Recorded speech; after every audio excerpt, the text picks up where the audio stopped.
अस्सलाम वालेकुम दोस्तों, मेरा नाम उस्मान शमीम और हमने सोल ब्रदर्स पाकिस्तान पे हमने अपना एक सेगमेंट स्टार्ट करा है। और मेरे साथ आज को होस्ट मौजूद हैं। इनका नाम है शोएब बकेट और ये अपना तारुफ खुद कराएंगे अब। अस्सलाम वालेकुम दोस्तों, मेरा नाम शोएब हसन है और आप लोग फेसबुक के सोल ब्रदर्स के ग्रुप में मुझे काफ़ी एक्टिव देखते हैं। कनाडा चैप्टर से जो लोग मुंसलिक हैं वो अच्छी तरह जानते होंगे। और हमने सोचा कि यार चलो, बहुत सारे लोग एनोनिमस से ग्रुप में पोस्ट कर रहे होते हैं और लोगों को मशवरे भी चाहिए होते हैं। और मशवरे तो पाकिस्तान में सब फ्री में देने के लिए हर वक्त तैयार बैठे हुए होते हैं। हम भी ना इसीलिए हर किसी को फ्री में मशवरे देने के लिए तैयार हैं। जोक्स अपार्ट, खाली गलत मशवरे नहीं, लेकिन हमने देखा था कि कमेंट्स में ना बहुत ज़्यादा गैप है। उस गैप को फिल करने के लिए, चूँकि हम लोग मुख्तलिफ एक्सपर्टीज़ रखते हैं, हमारी लाइफ के ना एक्सपीरियंसेस अलग अलग हैं, तो हमने बोला यार चलो क्यों ना उन पोस्ट को अच्छे मशवरों में लेकर आते हैं और उसकी वीडियोस बनाते हैं, ताकि दूसरे लोग जिनके सर्कमस्टेंसेस उनसे मिलते जुलते हैं वो लोग रिलेट कर सकें। अच्छा यार शोएब, ये सिर्फ यही नहीं, एनोनिमस स्क्रीनशॉट्स नहीं, मैं बाज़ औक़ात मतलब मुझे बहुत सारे लोगों के पीएम आए कि यार हम एडमिन टीम को जानते हैं तो हम उनके सामने इस तरह के सवाल नहीं कर सकते हैं, तो अगर आप हमारा मैसेज उन तक पहुंचा दें एनोनिमसली तो हम इनको भी जो है ना इस शो में इंक्लूड करेंगे। यार ये मुझे पता है, उस दिन के बाद से लग रहा है जब तूने एक बार पोस्ट की थी ना ग्रुप में कि सारे 50 लड़के मेरे घर पे आए, याद है कि मैं चाय बना रहा था। और मेरी पोस्ट वायरल हो गई थी। मेरे ख्याल में उसके बाद से हम सबको ही पीएम्स आने शुरू हो गए लोगों के कि यार भाई मुझे ये याद है जब मैंने डाला है ना कि यार मेरी तरफ इतने लोग जमा हुए हैं और हम कनाडा में हम लोग इस तरह से बैठक चला रहे हैं यहाँ पे, उसके बाद मेरे पास कोई अराउंड मोर देन 70 मैसेजेस आए हैं। ठीक है कि यार कनाडा आना कैसे है, कनाडा कैसे आना है, कनाडा कैसे आना है, आप मेरी हेल्प कर दे प्लीज, ये सब चीजें। उसके बाद मैंने एक पोस्ट और डाला कि भाई प्लीज मैं किसी की कनाडा आने में मदद नहीं कर सकता हूँ, तो मुझे यार प्लीज इस तरह के इतने सारे मैसेज, किसी और काम से कोई मैसेजेस आपको तो करें, इस तरह के मैसेज ना करें कि यार मेरी हेल्प कर दो, मुझे कनाडा बुला लो। तो वो पोस्ट मुझे याद है क्या, वो वायरल भी हुई थी। फिर उसके बाद हम सबने कमेंट्स में जो चिचोरपन किया था, फिर सबका इनबॉक्स जो है फ्लड हो गया था, क्योंकि यार पाकिस्तान में लोग बेचारे डेस्परेट हैं, बाहर निकलना चाहते हैं। फिर थोड़ी सी फ्लेक्सिंग भी है, जिन लोगों के हालात अच्छे हैं लेकिन बस वही कनाडा जाना है या यूरोप जाना है वगैरह। तो खैर यार, अब डिले के बगैर ना क्वेश्चन 1 से स्टार्ट करते हैं और फिर देखते हैं कि हम क्या कर सकते हैं। ठीक है, हम इसमें अपना एक एनोनिमस जो हमारे पास स्क्रीनशॉट आया था, आई मीन एनोनिमस जो पोस्ट आया था, हम उसका स्क्रीनशॉट ऐड करते हैं और उसका सवाल ऐड करते हैं। उसके बाद हम देखते हैं कि हम इसमें किस तरह से अपनी राय दे सकते हैं और किस तरह से इसकी हेल्प की जा सकती है। चलो सही है, क्वेश्चन नंबर 1।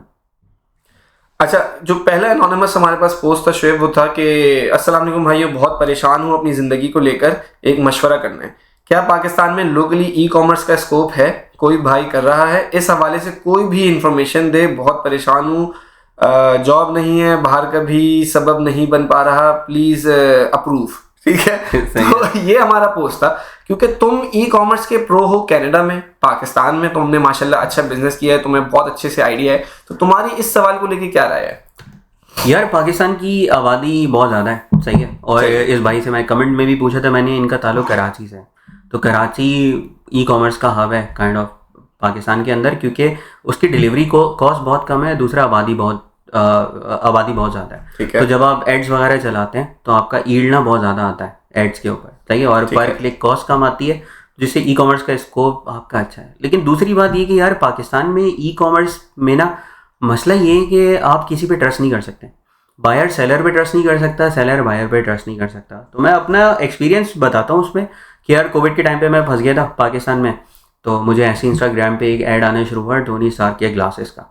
मेरी उससे बात हुई टोनी स्टार्क के तो मेरी उससे बात हुई, 1600 रुपये के शायद उसने लगाए हुए थे। मैंने बगैर नेगोशिएट किया, मैंने उसको ऑर्डर कर दिया। उसने बोला $250 डिलीवरीज के होंगे।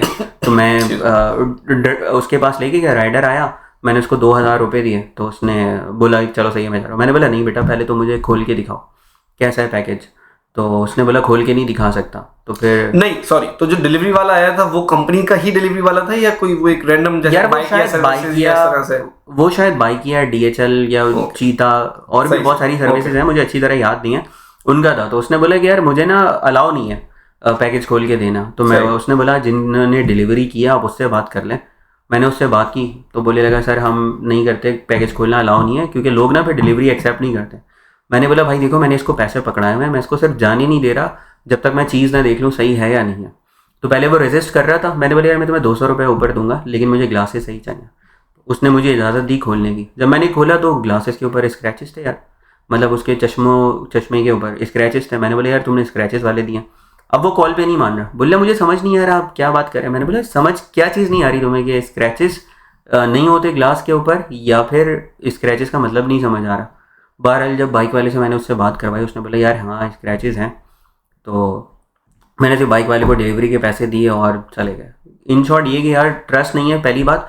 दूसरी बात ये बायर की और सेलर की ना प्रोटेक्शन नहीं है। देखो हम यहाँ पे अमेज़ॉन से हम वापस करते हैं तो नो क्वेश्चन आस्क अमेज़ॉन की रिटर्न पॉलिसी है। वो इस वजह से है क्योंकि यार फ्रॉड नहीं होता और अमेज़ॉन के अपने चेक इन बैलेंस भी बहुत हैं। फिर अगर आप सही चीज़ डिलीवर नहीं करोगे, फॉल्टी आइटम होगा, रिव्यू से आप पकड़े जाओगे। पाकिस्तान में ना इन सारी चीज़ों में चेक इन बैलेंस दराज के अलावा किसी और प्लेटफॉर्म के ऊपर है नहीं। अच्छा एक्सक्यूज मी, इसमें एक चीज़ मैं ऐड करूँ। हाँ मैंने अभी रिसेंटली जो ईद गुजरी है, हाँ। तो पाकिस्तान से मैंने बच्चों के लिए कपड़े मंगवाने दी ईद के। मुझे यहाँ पे उस हिसाब से मिल नहीं रहे थे, तो मैंने जो मेरी वाइफ है उसने अपने घर पे उसने बच्चों के साइज मेजर करके भेज दिए कि यार ये जो है ना हमें इस साइज के शलवार कमीज प्योर वाइट कलर में आप भेज दें। उन्होंने शलवार, वो लोग वहाँ गए जहाँ से भी उन्होंने शॉपिंग करी, वहाँ से शलवार कमीज खरीद के उन्होंने यहाँ पे डिलीवर करवा दिए। अब चांद रात को इत्तेफाक ऐसा हुआ कि मैंने अपनी अम्मी से भी मैंने उनको बोला होता तो वो भी बिल्कुल एकदम से जो ना रात में जाके मेरे ख्याल से 27वीं शब थी या 28वीं रात थी वहाँ पे रमजान की, तो उन्होंने उस दिन भी शॉपिंग करके जो ना अगले दिन ही डिलीवरी आ रही थी उन्होंने भेज दी। लेकिन मेरे वाले शुक्र है कि हम बच गए, जो मैंने सेफ साइड मंगा लिए थे। तो जो हमारी वाइफ की जो भाभी ने भेजे, तो हमने जब खोल के देखे तो वो 4 साल के जो बच्चे थे ना वो 10 साल के शलवार कमीज, और जो 6 साल के बच्चे के शलवार कमीज थे वो कोई 14-15 साल के शलवार कमीज।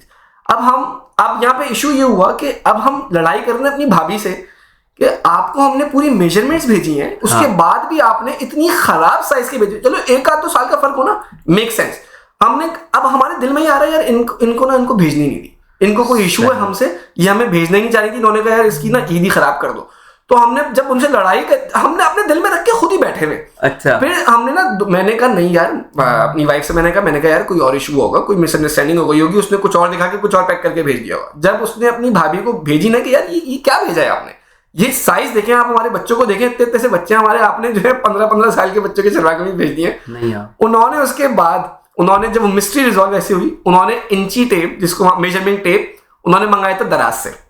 अच्छा। दराज पीके से मेजरमेंट टेप मंगाया था। अच्छा। उन्होंने दराज पीके का मेजरमेंट टेप रखा है। हाँ। और जो कहीं उन्होंने लोकल शॉप से खरीदा होगा वो उन्होंने रखा। उन्होंने कहा भाई मसला ये हुआ था उस्मान, इस मेजरमेंट टेप को देखो, जहां पर एक लोकल जो हमने खरीदा था उसके चेंज देखो और इसके चेंज देखो तो 10 गुना का फर्क है। नहीं यार, दराज ने मेजरमेंट टेप, मतलब वो जैसे पता है छोटे इंचेस में फर्क था, लेकिन जब आप बड़ी चीज ले रहे हो तो वो बहुत ज्यादा फर्क आ रहा है। छोटी चीज लोग उसमें कम फर्क आएगा। हाँ। तो जो चीज हम 25 इंच की मंगा रहे हैं वो आ रही है हमारे पास कोई अराउंड 36-37 इंचेस की। तो ये मेरा एक्सपीरियंस रहा है। अभी दराज पीके से हमने मंगाया तो मेजरमेंट टेप ही जो है खराब है। सॉरी मैंने रेलेवेंट बात डाल दी, नहीं यार रिसेंट एक्सपीरियंस था। बिल्कुल रेलेवेंट है। अच्छा एक और चीज ये तो खैर बायर के पॉइंट ऑफ व्यू से हो गया ना। अब सेलर के पॉइंट ऑफ व्यू से देखो, खाली ना सिर्फ एब्यूसिव बायर सेलर है, एब्यूसिव बायर भी है। बिल्कुल। वो इस तरह ये कि अब आप वॉइस ऑफ कस्टमर का जो ग्रुप है उसके अंदर तुम लोगों की कंप्लेंट्स देखो, बाज़ औक़ात इतनी अनरीजनेबल होती है कि अगर लोग वो अकोमोडेट करना शुरू हो जाए ना तो बिजनेस तो बैंकरप्ट हो जाए। फिर मेरी 2 बहनें वो क्या करती हैं, कनाडा से मेकअप वगैरह जाता है पाकिस्तान, वो वहाँ पे ना सेल करती हैं थोड़ा मार्जिन रख के, सही है। उसमें वो ये बताती हैं कि यार हम मतलब लोग सब सारी नेगोशिएशन कर लेते हैं, फिर जब बाइकिया के थ्रू ऑर्डर डिलीवर करवाती हैं या TCS के थ्रू, तो कराची से वहाँ TCS में जाता है, कराची में बाइकिया पे जाता है, तो भाई लोग दरवाज़ा नहीं खोलते।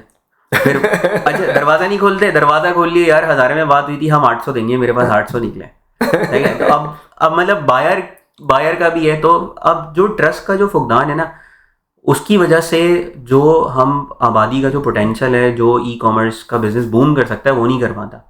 अब उसमें जो रोल प्ले करना चाहिए ना, आई थिंक एक रोल जो मेन है, हमारे पास ई-कॉमर्स का प्लेटफॉर्म तो है, सही है, जैसे OLX हो गया, कैश पे कर सकते हैं हम, सही है। फिर फेसबुक मार्केट प्लेस हो गया, या फिर दराज हो गया। OLX और फेसबुक मार्केट प्लेस को आप रेगुलेट नहीं कर सकते क्योंकि ये कैश पे चलता है, बिल्कुल। लेकिन दराज है, उसके अलावा दूसरे भी लोकल ई-कॉमर्स आ जाएंगे प्लेटफॉर्म्स, वो तब चलेंगे जब आपका पेमेंट गेटवे जो है ना, जो बायर की प्रोटेक्शन और सेलर की प्रोटेक्शन दोनों सही है, वो कहाँ से होता है, वो होता है बैंक से।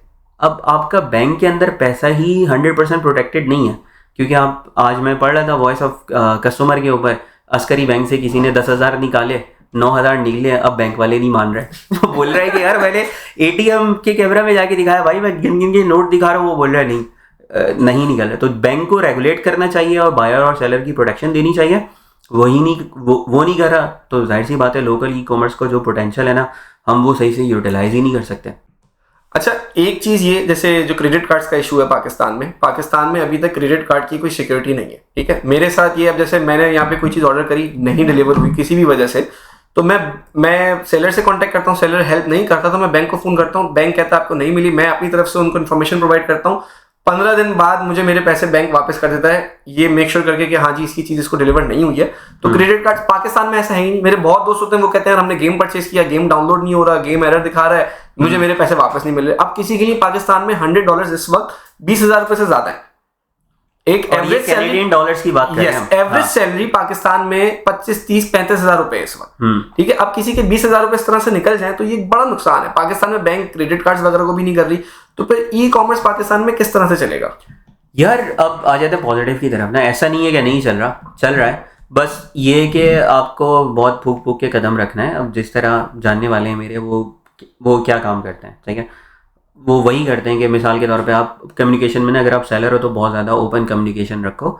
अगर आपका कोई फॉल्टी आइटम है ना, तो आप फॉल्टी आइटम दिखा दो ताकि आपके पेज के रिव्यूज़ भी बिल्डअप होते रहे। आप बता दो कि यार रेगुलर जो चीज़ है ना वो 1,000 रुपये की है, इसमें थोड़ा सा फॉल्ट है, ये मैं आपको 850 रुपये का दे दूंगा, सही है। और फिर आपका ट्रस्ट बिल्डअप होता रहेगा। और फिर इस तरह ये अगर लोग आप पे ट्रस्ट करेंगे ना, तो वो थोड़े प्रीमियम पैसे भी दे देंगे। आप 1,000 की चीज़ 1,200 में भी बेच सकते हैं। True. लेकिन आपको ना ट्रस्ट बिल्डअप लाजमी करना है, बगैर ट्रस्ट के ये काम नहीं हो सकता। और एक छोटी सी रिक्वेस्ट भाई बायर्स के लिए भी, यार अगर आपके पास कोई डिलीवरी लेके आया करे ना, तो प्लीज़ अपनी डिलीवरी को ऑनर करना शुरू कर दें, या फिर उससे पहले ही आप मना कर दें। क्योंकि जो सेलर हैं वो छोटे छोटे मार्जिन पे बाज़ औक़ात काम कर रहे होते हैं ना, तो अगर आप डिलीवरी एक्सेप्ट नहीं करेंगे, डिलीवरी चार्ज 200-250 रुपये जितने बाकी वाले। अबे भाई दरवाजा भी तो नहीं खोलते लोग, ये समझते हैं मोबाइल चोर ना खड़ा हो, चोर ना घुस रहा हो घर में, तो उसका भी तो देखना है ना। वो बंदा डर के खोल ही रहा है कि नहीं, ये हेलमेट पहन के लोग खड़े हुए, दरवाजा खोले कौन? अब वो मेड पूछ रही है कि कोई काम वाला पूछ रहा है कि कौन, कोई ड्राइवर पूछ रहा है, वो हेलमेट पहन के दरवाजा खोले, वो उसका भी तो इश्यू निपटाना है यार। हाँ, ये तो खैर कराची का ये कराची का एक और मसला है। तो उसके लिए एक सोल्यूशन ये है कि भाई आप जाएं ऊपर छत पे, वहां से रस्सी में टोकरी बांध के नीचे डाल लें, टोकरी में पैसे रख के। चलो अब आई थिंक इस पे हमने इनफ बात कर ली है। अब क्वेश्चन नंबर 2 की तरफ चलते हैं। नहीं, लेकिन मुझे बताओ, ये तो हमने ई कॉमर्स की एक ऊपर से मोटी मोटी बातें कर ली, लेकिन जो भाई का सवाल था, हम उस भाई की कैसे हेल्प करें जो ई कॉमर्स के बारे में जानना चाह रहे हैं? हम उसको किस तरह से मशवरा दें, उसको किस तरह से गाइड कर दें? ये तो हमने ई कॉमर्स के मसले बता दिए पाकिस्तान में इस वक्त जो है, लेकिन जिस भाई का सवाल था कि वो ई कॉमर्स में बिजनेस स्टार्ट करना चाहता है, तो उसके लिए क्या सजेशन है? यार उसके लिए वही है ना, अब मिसाल के तौर पे वो प्रोडक्ट पूछेगा कि यार मैं कौन सी प्रोडक्ट सेल करूं, वो आपको कोई भी नहीं बताएगा। True. क्योंकि अगर मैं एक प्रोडक्ट पे पैसे अच्छे कमा रहा हूं, मैं तो कयामत तक किसी को नहीं बताऊंगा। अगर मैं किसी को बताऊंगा ये बेच रहा हूँ, इसका मतलब है मैं उसका सप्लायर हूँ। सही है। आप मुझसे वो प्रोडक्ट ले लो। तो भाई सबसे पहले आपको प्रोडक्ट हंटिंग देखनी है, फिर उसके बाद आप ये कर सकते हैं कि आप कराची में जोड़िया बाजार हो गया या फिर। अच्छा, प्रोडक्ट हंटिंग के जो लोग बैठे हुए हैं जो बताते हैं कि यार हम प्रोडक्ट हंट करके देते हैं, वो कितना ऑथेंटिक है? यार अभी तक मेरा किसी से भी कोई भी बंदा मुझे सही नहीं टकराया। वो 6 लोगों को एक ही प्रोडक्ट चेप रहे होते हैं, सही है। फिर वो बोलते हैं आपकी प्रोडक्ट में इतना मार्जिन है, जो कि सही आता नहीं है। आप खाली प्रोडक्ट की मटेरियल कॉस्ट देख रहे होते हो, आप उसकी जो वेरिएबल जो दूसरी एसोसिएटेड कॉस्ट है ना, वो नहीं देखते। जैसे कि डिलीवरी कॉस्ट हो गई आपकी, आप जूना मार्केट से अपने घर पे कैसे लेके आओगे। फिर अगर आप पैकेजिंग दूसरी ले रहे हो, जो बबल रैप्स होते हैं मिसाल के तौर पे, तो आप बबल रैप की भी कॉस्ट डालोगे, तो वो सब करके फिर आपकी जो डिलीवरी कॉस्ट ऐड होगी कस्टमर में जाने तक। जो प्रोडक्ट आपको 300 रुपये की मिल रही होती है, कॉस्ट ऐड होते होते डिलीवरी के साथ सब मिला के 800 हो जाती है। तो प्रोडक्ट हंटर वो आपको नहीं बताता, वो आपको खुद ही पता चलती है, सही है। तो आपको ये सारी की सारी चीज़ें ना कंसिडर करनी है, खाली मटेरियल कॉस्ट नहीं, उसके अलावा पैकेजिंग कॉस्ट हो गई, जूना मार्केट या आपकी जो मार्केट है वहाँ से घर आने की कॉस्ट। अगर आप चाइना से लेके आ रहे हो माल, सही है, उसका एक अलग रोल है। उसका मसला ये कि भाई आपको कस्टम्स वाले खा जाते हैं। तो ये कि आप ग्रुप्स में डाल के पूछ भी सकते हैं, अगर मैं चाइना से ये इंपोर्ट करूँ तो कस्टम ड्यूटी कितनी लगेगी। वो सब आपकी प्रोडक्ट कॉस्ट कैलकुलेट करने में मदद देगी। जैसे ही आपने देख लिया आपकी प्रोडक्ट कॉस्ट आ रही है, उसमें थोड़ा सा 10-15% का बफर ऐड कर देना। फिर उसके बाद देखना अगर मैं इतने पे सेल करूँगा तो मेरा कितना मार्जिन बन रहा है, फिर मार्केट में लोग इससे सस्ता तो नहीं बेच रहे। तो आप ये सारी चीज़ें एनालाइज करना, फिर जाके घुसना है। ऐसे ही नहीं किसी ने बोल दिया दादा मैं तो वॉलेट बेच रहा हूँ आजकल, दबा के बेच रहा हूँ मैं। अच्छा चलो ये छोटी सी इन्फॉर्मेशन प्रोडक्ट पर हो गई। हाँ। अब जो लोग ऐसे बैठे हुए हैं आपके पैसे खाने के लिए कि यार हम आपका अकाउंट रन करेंगे, आप अपनी इन्वेस्टमेंट करो, अकाउंट हम आपका रन करेंगे, प्रोडक्ट हंटिंग से लेके आपका फाइनल आइटम डिलीवरी तक हर चीज हम मैनेज करेंगे, हर चीज हम टैकल करेंगे, तो जो लोग आपका अकाउंट चलाने के लिए बैठे हुए हैं उनके बारे में क्या राय है? यार अगर वो इतने चीते होते ना अकाउंट चलाने में और आपको वो इतना बना के दे रहे हैं, तो अगेन वही वो फिर अपना अकाउंट खुद ही रन कर रहे होते हैं। सही है, वो प्रोडक्ट भी खुद लेकर आते हैं, पैसे लेकर आते हैं। आप किसी के पास बिजनेस आइडिया अच्छा हो और वो अच्छे पैसे कमा रहा हो, तो लोग पाकिस्तान में बैठे हैं आपको पैसे देने के लिए। ऐसा नहीं है, अगर आप ट्रस्टवर्दी बंदे हो तो मेरे ख्याल में ये भी कोई बहुत ज़्यादा सस्टेनेबल पाकिस्तानी ई कॉमर्स में बिजनेस मॉडल नहीं है। एक और ग्रुप में रन कर रहा हूँ, e commerce memes pro max, उसके अंदर इसी तरह के जो लोग 40,000 मेंबर्स हो गए भाई माशाल्लाह से उसके। तो उसमें हम जो पाकिस्तानी ई कॉमर्स के गुरु थे वहाँ से हमने उनका स्कैम निकालना शुरू किया। अब छोटे छोटे जो इस तरह के जो लोग हैं सर्विस प्रोवाइडर्स, उनके स्कैम्स भी आते हैं। तो आज तक ना मैंने पाकिस्तानी ई कॉमर्स में किसी को नहीं देखा कि कोई उनका ई कॉमर्स स्टोर चला रहा हो और सर्विस प्रोवाइडर के अलावा ना कोई और पैसे बनाए। तो भाई सबसे पहली बात तो ये, कोई आपको पैसे बना के नहीं दे सकता, आपको खुद इन्वॉल्व होना पड़ेगा। और ये इसके लिए एप्लीकेबल भी नहीं है ना, क्योंकि ये बेचारे वैसे ही परेशान है। तो आई थिंक इनको 10-15 हज़ार से I don't think so e commerce बहुत अच्छी कोई इनके लिए चीज़ है शुरू करने के लिए। मेरे ख्याल में ये कर सकते हैं कि फेसबुक मार्केट प्लेस पे, OLX पे हल्का फुल्का शुरू करेंगे ताकि तो यानी कि छोटा मोटा कोई भी, जैसे कोई भी प्रोडक्ट ले लो, कोई स्पेशल एनवलप्स ले लो, कोई छोटी लेट सपोज कोई सुई ले लो, नेल कटर ले लो, कोई भी छोटा सा प्रोडक्ट अगर अलीबाबा से ऑर्डर करे और ये फेसबुक मार्केट प्लेस पे OLX पे बेचे, तो ये चीज इनके लिए चलेगी या नहीं चलेगी, क्या लगता है? नहीं चलेगी यार, क्योंकि कस्टम्स वाले ना आजकल बहुत तंग करे। चल भी सकती है, नहीं भी चल सकती। तो अभी मैं बोलूँगा कि अलीबाबा पे हाथ ना डालें। कराची में बहुत सारे सप्लायर्स हैं जो चाइना से माल लेके आ रहे हैं, उन सब का कस्टम क्लियर वगैरह सब हुआ होता है, उनसे लें। OLX वगैरह पे देखें, बहुत ड्रॉप शिपिंग भी कर सकते हैं ना। बहुत सारे लोगों से बोल सकते हैं यार मैं माल उठा रहा हूँ, आपको 1 महीने के बाद पैसे दे दूँगा। तो आपकी टेस्टिंग भी हो जाएगी। आपने 10-12 आइटम उठाए, आपने देखा कि यार कौन सा माल ज़्यादा बिक रहा है, उसके पैसे दिए, बाकी माल उनको वापस कर दिया। उसमें ये होता है कि कॉस्ट थोड़ी ज़्यादा पे दे रहे होते हैं सेलर्स, बहुत सारे, मतलब कुछ सेलर्स हैं जो होल सेलर्स हैं जो इस तरह दे देते हैं माल आपकी मजबूरी समझते हुए ना, लेकिन वो थोड़े कम मार्जिन, आपके मार्जिन कम होगा, लेकिन ये आपकी मतलब बाइंग प्राइस ज़्यादा होगी, लेकिन ये कि आपकी प्रोडक्ट टेस्ट हो जाएगी। तो अगर आपके पास इन्वेस्टमेंट नहीं है, आप इस तरह से शुरू कर सकते हैं। लेकिन ई कॉमर्स पे अगर आप बोलेंगे ना कि यार मैं फेसबुक एड्स चलाऊँ, इंस्टाग्राम एड्स चलाऊँ, उसकी कॉस्ट बहुत ज़्यादा आ रही है आजकल। अब लोग ये भी तो बैठे हुए हैं कि यार हम आपके लिए एड्स चला देते हैं।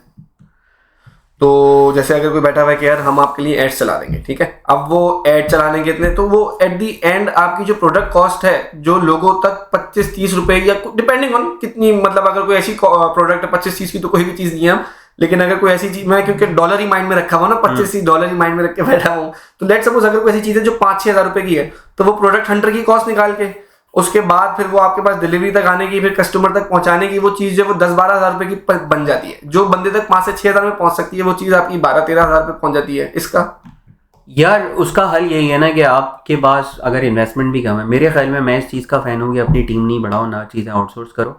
मैं हमेशा शुरू में जो भी काम करता हूँ ना वो मैं खुद करता हूँ, फिर बाद में एक्सपेंशन की तरफ जाता हूँ। सही है, क्योंकि भाई हम कोई टाटा बिरला अंबानी तो नहीं है ना यार, ना हम सेगल फैमिली से हैं, तो हमें मतलब अब वैसी परेशान है ये बेचारा। तो मेरे ख्याल में इसको खुद करना चाहिए। ई कॉमर्स में भी ना घुसे, ड्रॉप शिपिंग कर ले, वो फेसबुक मार्केट प्लेस, OLX या फिर किसी और प्लेटफॉर्म पे बाय सेल के ग्रुप से वहाँ से शुरू करे, और फिर इंशाल्लाह ताला अगर रिव्यूज़ अच्छे होंगे तो यकीनन काम बढ़ता रहेगा।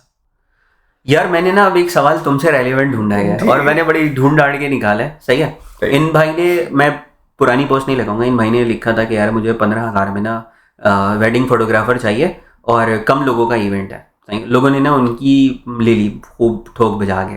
सही है, तो फिर उन्होंने रेंट पोस्ट की। वो रेंट पोस्ट करते हैं, फिर मैं तुमसे सवाल पूछूंगा अपना, वो रेंट रीड करते हैं, फिर मैं तुमसे अपना सवाल पूछूंगा। सही है, उन्होंने लिखा है इस पेज का नाम अपडेट होना चाहिए, ये सोल ब्रदर पाकिस्तान नहीं है, ये रोस्टिंग ब्रदर पाकिस्तान पेज है, जहां अगर कोई हेल्प मांगिए तो लोग उसे रोस्ट करना शुरू कर देते हैं।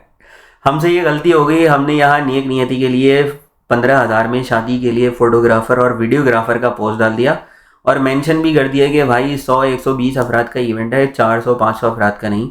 हमें क्या पता था ये अमीर ज़ादों का ग्रुप है जहाँ सिर्फ 3-4 लाख इन्होंने लैक लिखा है, लाख की जगह। ठीक है। Photoshoot, outdoor shoot, day light shoot सब करवाया जाता है। खैर भाई, मैंने किसी को टैग नहीं किया था कि आप ही करो, जिसकी समझ में आता है वो भाई कांटेक्ट कर लेता, लेकिन नहीं, उल्टा सामने वाले को रोज कर दो पकड़ के। यहाँ वही चाहा ताया और चाचा लिखना चाहते थे। ताया और फुप्पा वाले लोग हैं जिनको आप चौड़े में बताओ, अंकल मैंने BScs किया है, तो आगे से कहते हैं विंडो तो इंस्टॉल कर लेते हो ना, या मोबाइल लेकर बेटा इसका टाइम सेट कर दो या रिंगटोन चेंज कर दो। अबे भाई, कौन से चाचा ताया मामा है और कौन सा मोबाइल दे रहे हैं वो? जानी, ऐसा ना करो, हालात बहुत ज़्यादा ही ख़राब हैं। किसी के अगर कुछ अमान होते हैं और अल्लाह पाक ने आपको दिया है तो थोड़े से उसके साथ हमदर्दी कर दो, बस पता नहीं इसका अजर आपको कब कहाँ से मिल जाए। तो भाई इनके साथ अगेन वही की रोस्टिंग हुई थी 15,000 में। तो यार इनकी मुझे नहीं पता 15,000 में क्या एक्सपेक्टेशन है यार। 15,000 तो गांड की सैलरी होती है आजकल, सही है। और फिर इन्हें वीडियोग्राफर भी चाहिए, फोटोग्राफर भी चाहिए, जिसके लिए आपको इक्विपमेंट चाहिए। तो भाई तुम फोटोग्राफर हो प्रो, अब तुम बताओ कि एक इवेंट कवर करने के लिए तुमने कहाँ से स्टार्ट किया था, ठीक है, और कितना का सामान चाहिए होता है। 15,000 में वारे आता है नहीं आता, और फिर उसकी आफ्टर मैथ क्या? यार देखो, सबसे पहले ना मैं ये चीज़ मेंशन करूंगा कि सबसे पहले जो मैं चीज़ मेंशन करूंगा वो ये है कि ये जो इन्होंने शुरू में कहा ना कि यार इसका नाम सोल ब्रदर्स पाकिस्तान से हटके रोस्टिंग ब्रदर्स पाकिस्तान हो जाना चाहिए, या जो भी वो बोल रहे हैं, तो आपको ये देखना चाहिए कि यार आप कहाँ क्या पोस्ट कर रहे हो, ठीक है। अगर इस वक्त मैं आके, कोई भी हमारा ग्रुप है, मैं वहाँ पे आके पोस्ट कर दूं कि यार मुझे iPhone 15 Pro Max चाहिए, इस वक्त मुझे पता है यार iPhone 15 Pro Max कनाडा में लेट सपोज $1,500 का मिल रहा है, तो मैं आकर वहाँ पर एक बिल्कुल ही हटकर एक प्राइस मेंशन कर दूं कि यार मुझे $500 में iPhone Pro Max चाहिए, तो मैं ये एक्सपेक्ट करूंगा कि यार लोग मेरी आके हेल्प करेंगे? नहीं, लोग मेरी आके मारेंगे। लोग करेंगे यार $1,500 नहीं बन रहे आपकी 15, मतलब ये तो चवल है ना। 15,000 रुपए इस वक्त मेरे ख्याल से गार्ड की सैलरी 15,000 भी नहीं, गार्ड की भी सैलरी इस वक्त 18 से 22,000 रुपए है, ठीक है। तो अगर वो इस वक्त आके इस तरह की बात करेगा तो उसकी कोई हेल्प नहीं करेगा। और ये लड़कों की नेचर है, हमेशा हर तरह की पोस्ट चाहिए, और हर पोस्ट से हर किसी की हेल्प हुई है सोल ब्रदर्स में। 10 लोगों ने उसकी मारी है, 10 लोगों ने उसकी हटाई है, रोस्टिंग करी है, तो 10 में 10 नहीं तो मे बी 2-3 लोगों ने उसकी हेल्प भी करी है, और हमेशा लोगों ने रीच आउट किया है कि यार हमारी हेल्प हो गई, थैंक यू सो मच। और यार न्यूज़ चैनल्स तक ने कवर किया है, हमने देखा, ठीक है। अच्छा, अब फोटोग्राफी से लेकर अगर मैं बात करूँ ना, तो यार मैंने जब स्टार्ट किया था, तो स्टार्टिंग में मैंने जब कनाडा में स्टार्ट किया था प्रोफेशनली 2014 में, तो मैंने स्टार्ट किया था $500 के कैमरे से, ठीक है। तो उसके, और उस वक्त मुझे पूरे इवेंट के जो मुझे मिले थे वो मिले थे $100। वो मैंने आउट ऑफ सिटी जाके कवर किया था, 4 घंटे की ड्राइव करके मैं गया था किसी के साथ, जो दूसरा फोटोग्राफर था उसने मुझे हायर किया, उसने मुझे $100 दिए, और वो इवेंट चला है कुछ 6-7 घंटे। और तेरा पेट्रोल भी लगा होगा, खाना पीना, तंबाकू नोशी और उस वक्त $100, उस वक्त जो है ना, लोगों को एक दिन की वेडिंग फोटोग्राफी के मिलते थे कोई अराउंड $1,500 के करीब, जिसके मुझे सिर्फ $100 मिले थे, क्योंकि मैंने सिर्फ स्टार्ट किया। वो मेरे पास जब पैसे आए वो मैंने सेव किए, मैं दूसरे इवेंट में गया, फिर मैं थोड़े से पैसे आए, फिर मैंने सेव किए। उस वक्त मैंने अपने उन पैसों से ना बिल्स पे किए, ना मैंने अपनी कोई गाड़ी की इंस्टॉलमेंट या कोई और एक्सपेंसेस नहीं निकाले, बजाय इसके कि मैं अपने सिर्फ इक्विपमेंट्स के लिए सेव करूं। फिर मैंने 500 का बेच के मैंने वो कोई कैमरा 800 का लिया, फिर मैंने कोई लेंस लिया, तो इन दी एंड अब मेरे पास जाके $10-12,000 का सामान है। तो अब अगर लोग ही चाहे, मुझे अभी भी यहाँ पे भी कनाडा में, ये पाकिस्तान की बात नहीं है, मुझे कनाडा में भी लोग आके मिलते हैं, टिम हॉर्टन्स वगैरह पे या स्टारबक्स पे जाके हम मीटिंग करते हैं, जो पहले के आए हुए हैं और जो अपने बच्चों के लिए जो है ना, जो अभी आए हैं रिसेंटली, जो अपने बच्चों के लिए फोटोग्राफर ढूंढ रहे होते हैं, तो वो मुझे यही कहते हैं कि जैसे फॉल फोटोग्राफी हो गई, न्यू बॉर्न की फोटोग्राफी हो गई, इस तरह करके ना। तो बिल्कुल, तो अब वो मुझे क्या कहते हैं, वो कहते हैं यार, मैं मजाक नहीं कर रहा हूँ, खुदा की कसम, लोग मुझसे बैठ के मुझे कहते हैं यार, जब मैं उनको बताता हूँ सर आपके 4 घंटे का ना तो आपके $1,000 बन जाएंगे, यार पाकिस्तानी है तो यार ख्याल कर ले, तो एडिट नहीं करना, ऐसे ही दे देना, बस उसी दिन तस्वीरें खींच के ना वो USB में डालकर दे देना, बस $100 ले लो। और अभी भी मतलब लोग ये कहते हैं कि यार कुछ गैस पे तो ना बस फ्लैश मार देना, और मतलब मैं ये हैरान होता हूँ कि यार we are sitting in like 2020, ये मैं बात कर रहा हूँ 2021 की, 2022 की, कि यार क्या टाइम चल रहा है, और ये अभी भी लोग ऐसी बातें कर रहे हैं कि गैस पे फ्लैश मार देना और तस्वीरें खींच के दे देना। तो अब अगर वो ये चाह रहे हैं कि यार हम अपने एक्सपीरियंस के पैसे ना लें, हम अपने इक्विपमेंट के पैसे ना निकालें, हम अपनी ख्वारी के पैसे ना निकालें, 4-6 इवेंट घंटे का जो हम इवेंट कवर करते हैं, उसके बाद आके हम यहाँ पे 6-7 घंटे उस पर एडिटिंग पे लगाते हैं, कुछ टाइम ज्यादा लगाते हैं, क्योंकि कभी कोई इस तरह की फैमिली होती है कि हमें थोड़ा सा फिक्स करना पड़ जाता है, किसी आंखें बंद, किसी कुछ, तो फिल्ट्रेशन में इतना टाइम लगता है, फिल्टर हो गई कौन कौन सी एडिट करेंगे, फिर उसके ऊपर बैठ के हम एडिट करते हैं, घंटों हम बैठ के एडिटिंग करते हैं और वो चाहते हैं कि यार हम $100 लें और उसको जो है ना हम उनका काम करके उनको $100-200 दे के जिस चीज़ के 1000 बनते हैं वो देना पॉसिबल नहीं है। मतलब इसमें तो फिर तुम्हारे इक्विपमेंट के भी वैसे नहीं लग रहे ना, इक्विपमेंट की मैं यूजेज की बात कर रहा हूँ, कॉस्ट की बात नहीं कर रहा, प्लस तुम्हारा टाइम, प्लस जो टाइम खुआरी लगा के तुमने सारी चीज़ें सीखी हैं, ये सब तो इसमें कवर ही नहीं हो रहा, ठीक है। उसके बाद आफ्टर मैथ BS की, यानी कि तुम्हें जो एडिटिंग करनी है फिर उनको भेजना है, वो बोलेंगे कि ये वाले नहीं, इसमें मैंने बेगम को पकड़ा हुआ सही भाई 1 घंटे की तो ड्राइव होती है, ठीक है, कहीं आप 1 घंटा जाना 1 घंटा आना। अब वो बोलते हैं यार हम आपको 4 घंटे के इवेंट के लिए हायर करें, तो आपको लगता है पाकिस्तानी शादी यहाँ पे 4 घंटे में हो जाती है? यहाँ पे भी इतनी ज्यादा ऑर्गेनाइज 6 घंटे में तो पप्पो मानती है। 4 घंटे की जो शादी है यहाँ पर वो 8 घंटे जाती है, सही है, ठीक है। भले हम उसमें फोटोग्राफी नहीं कर रहे, कभी किसी का वेट कर रहे हैं, वो वहां पे कोई जो बारात आ रही है उसका कोई इशू हो गया, कभी किसी को कहीं रोक लिया, वो बाहर खड़े हैं, तो वही जो तुमने बोला फुप्पो नहीं मानी, तो जी हमारी फुप्पो नहीं आई है, अब वो वेट कर रहे हैं, फुप्पो आ रही है उनकी डैलस से, तो उनकी फ्लाइट डिले हो गई है या वो बॉर्डर पे फंसी हुई है, वो बॉर्डर क्रॉस करी तो वो फुप्पो आ रही है, 1-1.5 घंटा हम उसमें अब हम बैठे हुए, अब वो हमारा टाइम तो लग रहा है ना। तो वो फोटोग्राफी का यार मतलब आई गेट इट कि वो भाई चाह रहे थे कि उनकी जो शादी है वो 15,000 रुपये में निमट जाए, लेकिन यार इस तरह से नहीं होता। अगर मतलब मैं पाकिस्तान में होता और मैं दिखता कि वो बोल रहा है कि 15 अपना, तो अगर मिसाल के तौर पे अगर चलो तुम अपने इक्विपमेंट्स नहीं लेके जा रहे, ओप्पो का मोबाइल लेके जा रहे 128 GB की मेमोरी कार्ड के साथ, उसमें हमारे आएगा 15,000 में नहीं है यार, उसमें भी जो है ना 15,000 में नहीं आएगा, उसमें भी बात 50-60 हज़ार रुपये जाएगी यार। मतलब आप देखो ना, अगेन मैं अभी दोस्तों वगैरह की कहीं पे बर्थडे पार्टीज होती है तो मैं उनके iPhone 14 या 13, 15 जो भी चल रहा होता है, तो अब हमारे सेलफोन इतने एडवांस हो गए कि मैं उनसे तस्वीरें खींच लेता हूँ, वो खुश होते हैं, वो ही नहीं चाहते कि मैं अपना कैमरास लेके जाऊँ, मैं उनके iPhone से तस्वीरें खींच लेता हूँ, उनसे भी बड़ी अच्छी पिक्चर्स आती हैं। Again this is not about your equipments यार, इक्विपमेंट्स तो एक बहुत आखिरी चीज है, आपका एक्सपीरियंस मैटर करता है। मैंने कोई मतलब साल 2 साल 3 साल नहीं, मैं अभी भी सीख रहा हूँ, अभी मैं 2014 से कर रहा हूँ, 10 साल हो गए, 2024 मैंने फोटोग्राफी बीच में 1 साल एक्सीडेंट की वजह से बंद कर दी थी, मैं अभी भी सीख रहा हूँ। आए दिन आप कोई ना कोई नई चीज सीखते हैं, तो ये सारा पैसा आपका एक्सपीरियंस का होता है। और लोग चाह रहे हैं 15,000 रुपये में, अब इस वक्त अगर वो चाह रहा है कि 15,000 रुपये वो मेंशन करे और कोई सीधा साधा भाई यार उसके आके उठ के हेल्प कर दे, ठीक है यार मैं 2 लाख रुपये लेता था, मैं तेरी हेल्प कर देता हूँ क्योंकि मुझे अल्लाह ने बहुत दिया, ठीक है, वो आपकी हेल्प कर देगा। वो 2 लाख नहीं लेगा, वो आपसे 1 लाख नहीं लेगा, वो आपसे 70,000 तो लेगा ना, 70,000 रुपीज तो लेगा ना आपसे। अगर आप इस वक्त 15,000 रुपये मेंशन करो और आप चाहो कि यार आपकी कोई रोस्टिंग ना करे, तो भाई मेरे फिर आप किसी और दुनिया में रह रहे हो। अच्छा, खाली ये चीज नहीं है, अगर आप, अच्छा ये भाई भी कराची के ना, अच्छा जब इनका सवाल लगाना है तो नाम छुपा देना, सही है, क्योंकि अब हम ग्रुप का स्क्रीनशॉट नहीं लगाते, सही है। कराची के हैं, अब कराची में मेरे सामने की बात है 2013 में यार, मैं सखी हसन का फ्लाईओवर, सखी हसन बोल रहा हूँ सॉरी, हसन स्क्वायर का फ्लाईओवर से मैं नीचे उतर रहा था सिविक सेंटर की तरफ, अबे देखा फोटोग्राफर लुट रहा था, 2 बाइकें थी फोटोग्राफर की, सही है, उसके पास यकीनन दोनों के इक्विपमेंट्स मिला के जब वो रो रहे थे, जाके हमने गाड़ी रोकी, पूछा, बोले यार मेरे 6.5 लाख रुपए के इक्विपमेंट्स थे। अब 15,000 की कोई गिग कर रहा है, 6.5 लाख के इक्विपमेंट्स नहीं, मिसाल के तौर पे 1-2 लाख के इक्विपमेंट्स तो कुछ भी नहीं है यार फोटोग्राफर के पास, वो छिन गए तो समझ लो ये 15,000 की तो बंदा भलाई में करने आ रहा है और इक्विपमेंट छिन गए जो आप कंसिडर ही नहीं करोगे। आप उसको फ़ोन करके बोलोगे दादा आप नहीं है, मेरे तो MCVC हो गई इवेंट की। और भाई पाकिस्तान में 1-2 फोटोग्राफर जिनको मैं बहुत अच्छे से जानता हूँ, मेरे बहुत अच्छे दोस्त हैं और they are well known photographers in Pakistan. अब वो हमें बता रहे हैं कि लोग शादी में आते हैं, ठीक है, नॉर्मल ड्रेसअप करके आते हैं जैसे वो वेडिंग अटेंड करने आए, और आकर देख लेते हैं कि फोटोग्राफर कौन है, फिर बाहर खा के खड़े होकर उस फोटोग्राफर का वेट करते हैं। वो एक्चुअली वो रॉबर्स होते हैं, वो वेट करते हैं कि फोटोग्राफर आएगा। अब एक बंदा कुछ मतलब जो बड़ी एक टीम है राइट, तो वो उसके पास अपने अपने कैमरास नहीं है, वो आपके लिए काम कर रहा है, वो 15,000 रुपये 10,000 रुपये ले रहा है क्योंकि वो जो दूसरा जिसकी कंपनी है वो आपको कैमरास दे रहा है, क्या ठीक है तुम मेरा कैमरा यूज करो और इससे अपना एक्सपीरियंस गेन करो, पैसे बनाओ, फिर बाद में अपने इक्विपमेंट्स लो। अब वो उसको कैमरास दे रहा है, वो 15,000 रुपये 10,000 रुपये ले रहा है एक दिन की फोटोग्राफी के, फिर वो बाइक पे निकल के जाता है उसको कैमरास अगले दिन देने, लेकिन वो रास्ते में उसके साथ वही मोबाइल छीन, वो सीन हो जाता है, स्नैचिंग वाला सीन हो जाता है, उसके कैमरा छीन जाते हैं। अब जिस बंदे ने उससे 15,000 रुपये उसने 15,000 रुपये लेने हैं अपने कंपनी के ओनर से, अब वो उसको वापस करेगा 4-5 लाख रुपए क्योंकि उसने अपने कैमरे छीन गए, तो वो क्या करे। तो इसका मतलब ये है कि वो 20 गिग्स फ्री में करेगा, सही है, 20 गिग्स फ्री में करेगा। अव्वल तो बात है उसको जो कमाने चाहिए 20 गिग्स फ्री में करेगा, बोलेगा भाई अब तो तुम बेसिकली 3 गुना लगान वापस करना पड़ेगा।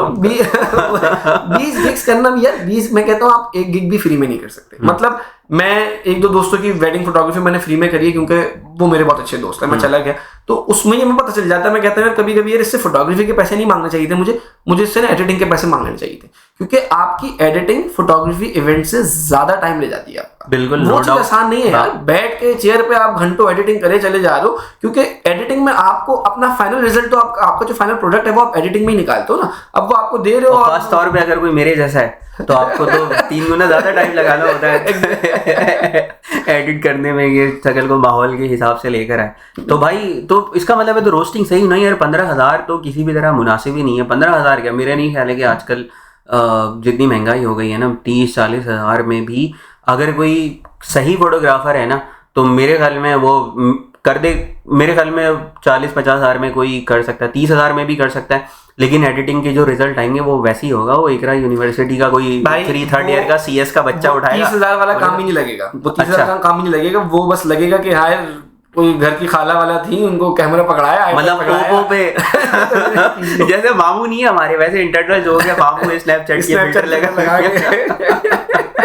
देखिए पता है सॉरी, इसके साथ जो ना ये सीन भी होता है कि मतलब मेरे हिसाब से उसकी रोस्टिंग नहीं, मैं जब यहाँ पे मेरे साथ कोई इस तरह की ऑफर्स करता है ना कि यार ये 100-200 ले लो $, और हमारा काम कर दो, हम भी पाकिस्तानी आप भी पाकिस्तानी, तो मेरा दिल करता है कि मैं इनका ना इवेंट बुक करूँ और जाऊँ नहीं। तो इसके साथ भी है ना, मतलब इसकी रोस्टिंग सही हुई है, इसने मेरिट पे जो है ना अपने साथ करवाई है। तो ये इसने मेरिट पे करवाई है, इसके साथ अगर रोस्टिंग हुई है ना तो बिल्कुल सही हुई है। सही है, मतलब ये बंदा डिजर्व करता है यार। मतलब अगर आप अपने किसी और के टाइम की रिस्पेक्ट नहीं करोगे और उसके स्किल की रिस्पेक्ट नहीं करोगे तो फिर सही हुई आपके साथ। तो लेकिन ये कि अगर आपका बजट नहीं है तो यार कोई मसला नहीं है, हर किसी के पास स्मार्टफोन है, फिल्टर्स आप यूज़ करके कर सकते हैं, या फिर आप किसी दोस्त से बोल दें यार DSLR हर किसी के पास होता है आजकल, हर किसी के जानने वालों में होगा। आप DSLR किसके पास है, आप सबके फेसबुक पे जाओ, DP जिसने लगाई हुई है मुंह की जगह DSLR, आपको पता लगेगा किसके पास है। आप उससे बोलो जाली तेरा कैमरा चाहिए।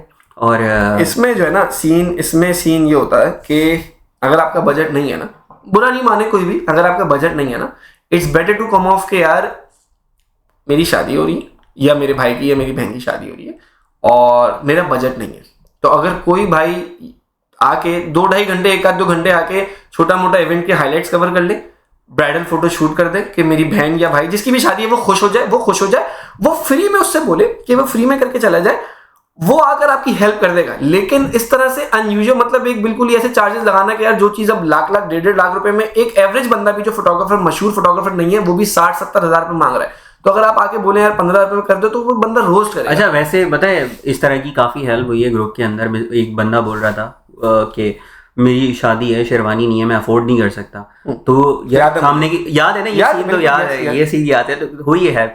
अब इसका मतलब ये भी नहीं है कि हर कोई आके ना पोस्ट करना शुरू हो जाए यार मैं अफोर्ड नहीं कर सकता, क्योंकि पाकिस्तान की हालात वैसे ही खराब है। लिमिट होती है ना कि एक बंदा अगर फोटोग्राफर है और पेड गिग है उसके पास, वो पेड गिग छोड़ के आपके पास नहीं आएगा।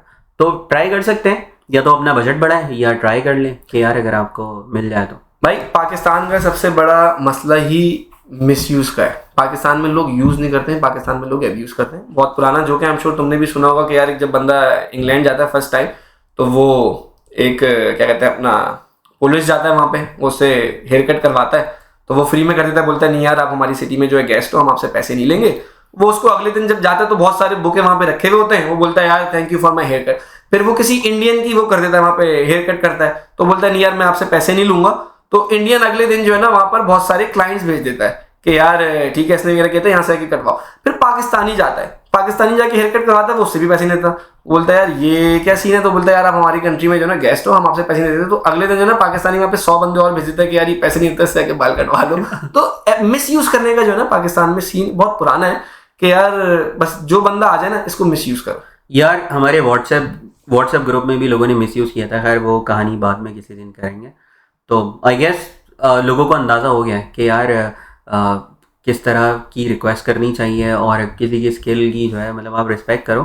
तो आई थिंक इसको यहीं पे रैप अप करते हैं, अंटिल और अनलेस तुम्हें कुछ ऐड करना। मेरे ख्याल से हमारे भाई जो हैं वो समझ गए होंगे कि यार उन्हें वो बंदा समझ फ्री तो- वाली पोस्ट डाल दे लेकिन 10,000 रुपए वाली पोस्ट ना डाले। वो समझ तो पहले ही गया था इसीलिए उसने रेंट पोस्ट की थी। तो यार रिक्वेस्ट है सबसे हाँ। कि अगर आपको कोई हेल्प चाहिए तो आप पहले डीएम आ जाए। अगर आप की पोस्ट अप्रूव हो जाए फिर आप ये एक्सपेक्ट कर रहे हैं कि यार लोग आपकी लेन या आपकी रोस्टिंग ना करें तो फिर आप गलत हैं। आपको हेल्प चाहिए आप डालें कि यार मैं नहीं कर सकता, अफोर्ड नहीं कर सकता, लेकिन ये ना करें यार चवल ना मारें कि 10,000 रुपए में 15,000 रुपए में आके इवेंट कर दो। यार वैसे पता है क्या, मैं रोज ग्रुप यूज करता हूँ, दिन में 2-3 बार जाता हूँ, कमेंट्स करता हूँ। नुमान और डीजे कनाडा आने से बहुत पहले से मुझे इस वजह से जानते थे क्योंकि अब मैं सारे दिन ग्रुप पे एक्टिव होता था, रोस्टिंग करता था। तो मैं ग्रुप में जाता ही इसलिए हूँ कि यार किसकी लूट, सारे भाई शिकरे बैठे हुए कराची में, हर कोई स्टैंड अप कॉमेडियन है तो अपनी बचा बचा के चल रहा है। तो आई गेस अब आपको अंदाजा हो गया होगा। तो बस मेरा ख्याल है कि यार हम इस एपिसोड को यहीं ख़त्म करते हैं। हमने इसमें 2 सवाल कवर कर लिए। एक ई कॉमर्स वाले भाई की हमने थोड़ी सी एक हेल्प कर दी और हमने जो मसले चल रहे हैं पाकिस्तान के बेसिक हमने वो बता दिए कि यार क्या चल रहे हैं ई कॉमर्स में मसले और किस तरह से दोनों लोग जो है ना अपनी सेफ्टी देख सकते हैं और प्रिकॉशंस ले सकते हैं। दूसरा फोटोग्राफर वाले भाई को भी हमने समझा दिया कि यार ऐसा नहीं करो यार, इस तरह की पोस्ट वगैरह ना करो। तो मतलब ऐसा करोगे तो कौन आएगा? वो यही तो मतलब भाई यही कह रहा रेट कम करो सब लेकिन इसने रेट ना गलत जगह की कम कर दिया। तो भाई अच्छा उस्मान, और भी बहुत सारे लोग जिन्हें सवाल पूछने हैं, हम ईमेल एड्रेस आप नीचे देख सकते हैं, हमारे इंस्टाग्राम के भी हैंडल्स देख सकते हैं। आप करेंगे, हम बहुत ज़्यादा अप्रोचेबल हैं। अगर आप हमें डीएम करेंगे तो हम आपका सवाल ऐड करेंगे, और बहुत सारी सवाल ऐसे होते हैं जो हम ऐड नहीं कर सकते, पर्सनल होते हैं, तो हम आपको कोशिश करेंगे यार कॉल वगैरह कर लें। और जो लोग जानते हैं ना, अल्हम्दुलिल्लाह कॉल, करियर काउंसलिंग वगैरह कॉल वगैरह करके हम वीकेंड वगैरह पे करते हैं, और कोशिश करते हैं यार जिसकी जितनी हेल्प हो सके वो करें, मशवरा। तो तुम अपना इंस्टाग्राम हैंडल दो ताकि अगर फेसबुक पे तुम्हारी प्रोफाइल सब लोग देख लेंगे। एसबीपी की जब मैं वीडियो अपलोड करूंगा तो वहाँ पे तुम्हारी प्रोफाइल आ जाएगी। तो अगर तुम अपना इंस्टाग्राम हैंडल बताओ तो तुम्हारा इंस्टाग्राम हैंडल क्या है जहाँ पे लोग तुम्हें डीएम कर सकते हैं कि यार मेरा ये सवाल है या मुझे ये ई कॉमर्स से रिलेटेड या किसी और चीज़ से रिलेटेड, तुम्हारा क्या इंस्टाग्राम हैंडल है? वो है @shoaibsbucket, और हम डिस्क्रिप्शन में भी डाल देंगे। ठीक है। और अगर कोई भाई मुझे रीच आउट करना चाहते हैं तो मेरी फेसबुक प्रोफाइल, वहीं वीडियो जब मैं अपलोड करेंगे यहाँ तो फेसबुक प्रोफाइल भी आ जाएगी। और अगर इंस्टाग्राम पे मुझे मैसेज करना है तो s.usmanish है, s.usmanish, और नीचे लिखा हुआ भी आ रहा होगा, तो आप चाहें तो मुझे वहाँ पे भी डीएम कर सकते हैं। अब हम लोग ये एपिसोड कंटिन्यू करेंगे ऑन वीकली बेसिस, और इसमें हम 2 से 3 स्क्रीनशॉट्स कवर करेंगे लोगों के, और 2 से 3 इश्यूज हम कवर करेंगे। और आज की हम एपिसोड यहीं पे ख़त्म करते हैं। इंशाल्लाह फिर नेक्स्ट एपिसोड में आप लोगों से मुलाकात होगी। अल्लाह हाफिज़। अल्लाह हाफिज़। नेक्स्ट एपिसोड तक के लिए।